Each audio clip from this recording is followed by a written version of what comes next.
আমি অ্যাস্ট্রোলজার তানিয়া।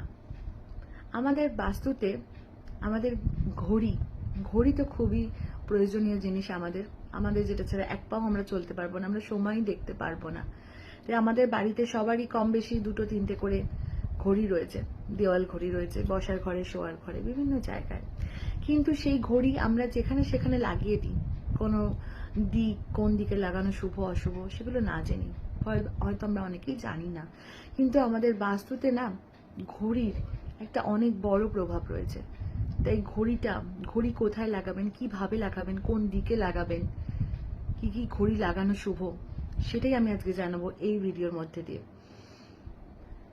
ভিডিওটা অবশ্যই সবার মধ্যে শেয়ার করে দেবেন, আর আমার পেজের সাথে যুক্ত থাকবেন, ফলো করে, সাবস্ক্রাইব করে, এইরকম আরো অনেক ভিডিও পাওয়ার জন্য। তো শুরু করা যাক আজকের ভিডিওটা।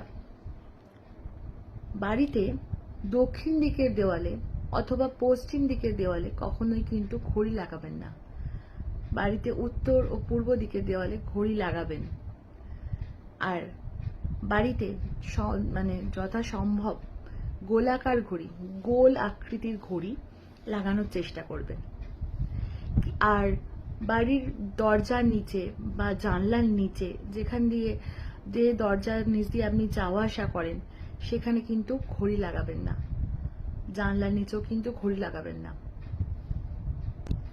অনেক সময় আমরা বিভিন্ন রকম ভেঙে যাওয়া, ফেটে যাওয়া বা ঝাপসা হয়ে যাওয়া অনেক বছরের পুরনো ঘড়ি আমরা লাগিয়ে রেখে দিই, সেগুলো কিন্তু বাড়িতে রাখবেন না।